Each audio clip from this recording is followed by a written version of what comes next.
dipimpin oleh ketua kelas. Ketua kelasnya siapa? Pimpin apa?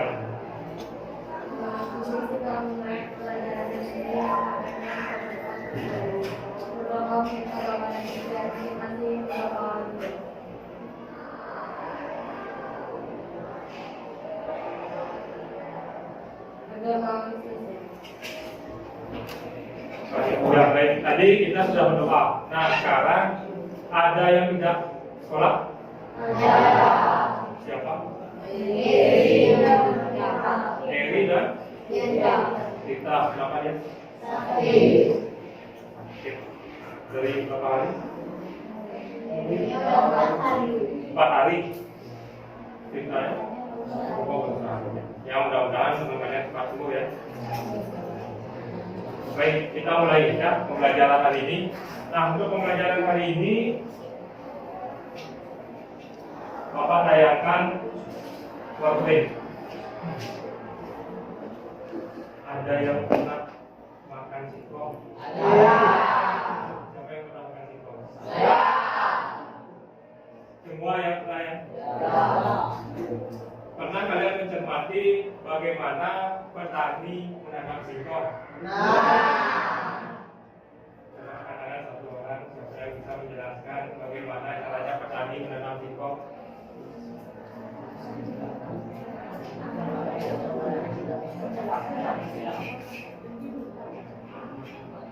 Siapa yang bisa mengatakan satu? Ya, sebutkan bagaimana caranya. Apa yang kalian amati, apa yang kalian lihat, diutarakan saja bagaimana petani itu dia menanam singkong. Mungkin dia coba. Kalau yang saya lihat, petani itu menanam singkong, batangnya langsung ditanam ke tanah tanpa akar kan? Ya. Ada lagi? Apa dampak yang lain? Ya. Ada? Ya. Oke, kalau tidak, nah, apa yang tadi dijelaskan oleh Dea itu adalah salah satu cara pengembangbiakan pada tumbuhan. Pada singkong atau tumbuhan. Singkong itu termasuk tumbuhan kan? Ya.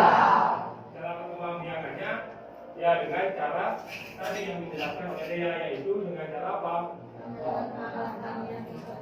Batangnya ditanam di tanah langsung tanpa akar. Nah, proses itu kita sebut dengan ya. Nah, jadi yang kita pelajari hari ini adalah sistem reproduksi pada tumbuhan. Oke, sebelum masuk ke materi, saya ingin mengetahui pemahaman awal kalian dulu. Pengetahuan awal kalian itu nanti saya kirimkan linknya. Nah, ini dia. Kalian bisa scan dan linknya juga sudah saya kirim di Dea. Nanti Dea yang akan membagikan kepada kalian. Silakan di scan atau link yang dikirim Dea itu diklik. Katanya di grup kelas, silakan dibuka grup kelasnya, diklik linknya.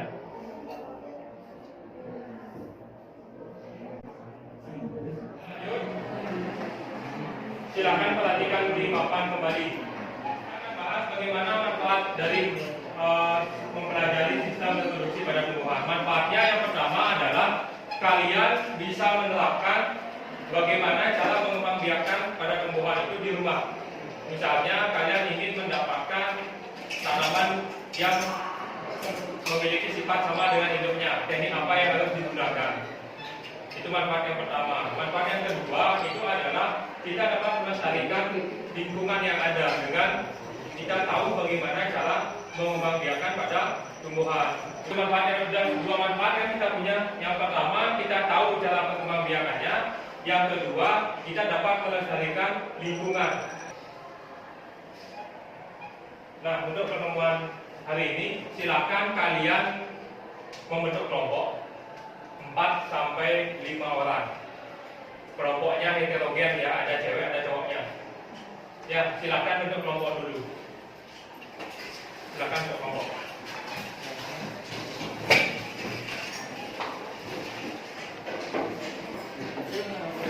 Sudah ya? Sudah semua? Nah, silakan perhatikan di papan. Ini tujuan pembelajaran kita. Berarti tujuan pembelajaran ini kita akan gunakan 2 kali pertemuan.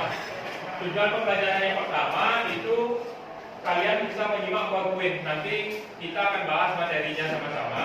Untuk yang pertemuan pertama, menyimak tayangan PowerPoint, kalian mampu memahami pengembangbiakan tumbuhan secara vegetatif dan generatif. Yang kedua, itu kalian berdiskusi dan melakukan studi literatur.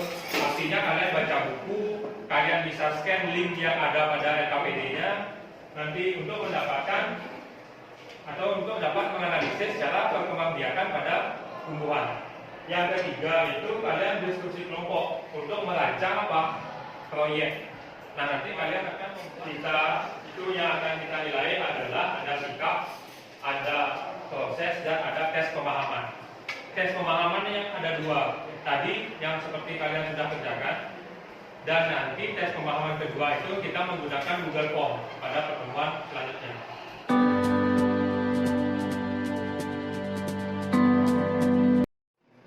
Oke, sebelum masuk ke materi, saya punya permasalahan. Nanti permasalahan itu kita akan tuangkan juga di LKPD. Singkat saja, permasalahan ini adalah seorang petani yang kita sebut namanya Pak Wayan. Pak Wayan ini dia ingin mengembangbiakan tanaman mangganya. Dia banyak punya mangga. Dia ingin mengembangbiakan tanaman mangganya. Tanaman mangga yang ingin dia kembangbiakan adalah menghasilkan sifat yang sama dengan induknya. Itu permasalahan yang dimiliki oleh Pak Wayan. Bagaimana sih caranya Pak Wayan menghasilkan tanaman mangga yang memiliki sifat sama dengan induknya? Tetapi permasalahan selanjutnya, Pak Wayan tidak mau dia membeli bibit dari biji. Kenapa? Karena kalau dia membeli bibit dari biji, kadangkala hasilnya tidak sesuai dengan induk. Nah, berdasarkan nanti permasalahan tersebut, coba berikan solusi yang ada di LKPD-nya. Nanti bagaimana caranya perkembangbiakan pada tumbuhan yang dapat mengatasi permasalahan dari Pak Wayan. Gimana, sudah paham? Ada yang ditanyakan tentang permasalahannya? Paham ya? Oke. Kalau sudah paham, ini saya bagikan LKPD. Yang soft copy kan sudah. Nah, sekarang yang hard copy-nya untuk membantu kalian ketika kesulitan nanti mengakses yang soft copy-nya. Ya. Di satu kelompok satu ya. Nanti kalian diskusi, kerjakan langsung di LKPD. Nah, ini kalau kalian lihat di papan permasalahan yang tadi kita tuangkan lagi di LKPD. Siapa tahu nanti kalian lupa. Sudah saya tuangkan. Nah, di sini ada materi ajar. Materi ajar itu nanti saya akan jelaskan sedikit apa itu sistem reproduksi pada tumbuhan. Kalau kalian belum jelas, kalian bisa scan barcode yang ada di LKPD kalian untuk membantu kalian dalam memahami materi yang akan kita pelajari hari ini. Sistem reproduksi pada tumbuhan, lihat di bab 2 itu ada 2 jenis sistem reproduksi tumbuhan secara vegetatif dan sistem reproduksi secara generatif. Apa bedanya? Siapa yang tahu apa bedanya vegetatif dan generatif? Ya, coba. Namanya siapa? Muntia. Ya, coba Muntia. Kalau perkembangbiakan vegetatif itu buatan terjadi karena ada campur tangan manusia. Kalau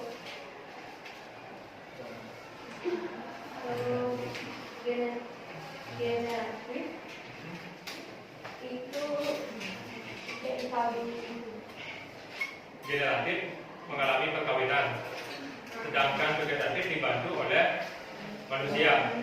Oke, bisa berikan tepuk tangan dulu untuk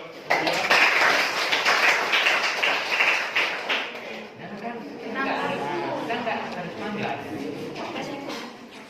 Nah, satu lagi, kalian boleh langsung kerjakan di LKPD, dan kalian boleh buat di buku tulis atau catatan, boleh. Ya. Silakan. Nanti kalau ada yang permasalahan, apa yang belum dipahami, silakan naikkan tangan. Nanti saya akan ke kelompoknya. Nah ini dia, silakan bahannya.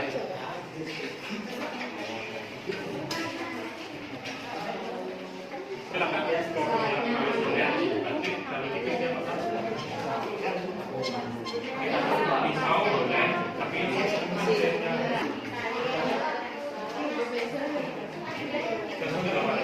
sini boleh.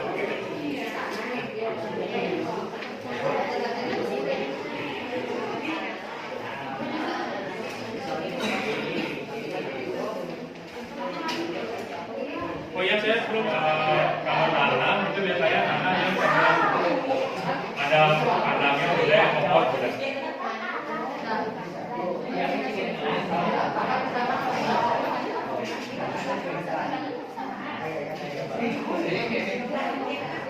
Kedua pupuk kandang, tiga ada tanah. Selanjutnya yaitu langkah-langkah yang dibutuhkan untuk melaksanakan campur akan dijelaskan oleh Yang pertama, menyiapkan alat dan bahan. Yang ketujuh, menyikapikan aman secara rutin dan teratur. Yang keempat, menunggu hingga akan tumbuh. Jadi sekian dari presentasi kelompok kami. Tanam dulu ke kelompok kedua.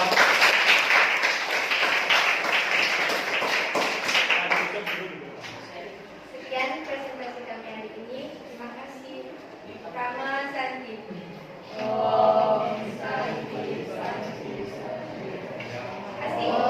Ada dua kelompok ya yang kalian bisa jadikan panduan untuk apa? Menyempurnakan tugas kalian. Dan saya juga sudah nilai keaktifan kalian masing-masing kelompok. Sudah? Oke. Tadi sudah kita bicara alat dan bahan, sudah langkah kerja sudah. Nah, dan ingat tadi sudah disampaikan oleh Dea, pertemuan 1 kita sudah hari ini kita selesaikan. Yang kedua, kalian ingat kerja di kelompoknya, lakukan tugasnya dengan baik. Nanti saya akan amati video kalian. Atau enggak, saya akan video call satu ini. Saya amati video call satu. Benar tak kerja nih orang ini? Benar tak kelompok nih? Ya. Ya, tadi saya amati itu. Nah, pertemuan berikutnya. Pertemuan berikutnya kita akan membahas laporan. Laporan hasil dari apa yang kalian lakukan di rumah. Sudah? Oke. Sebelum kita akhiri pembelajarannya, ada yang ditanyakan? Ya. Oke, kalau tidak.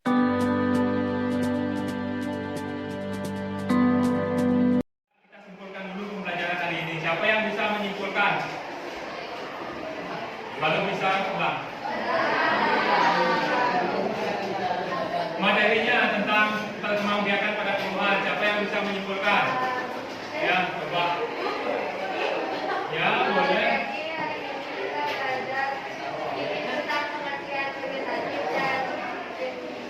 Yang keras berdiri. Kalau semangat mau pulang, masa lemes? Jadi kesimpulan pelajaran ini kita belajar tentang pengertian vegetatif buatan, alami dan generatif. Generatif. Ya. Dan kita mengucapkan masalah dari kawayan. Ketua kelas silakan pimpin doa, kita akhiri.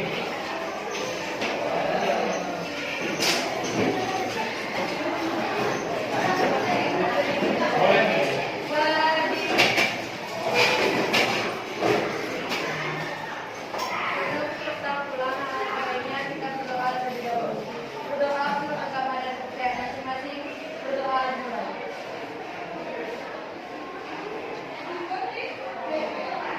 Berdoa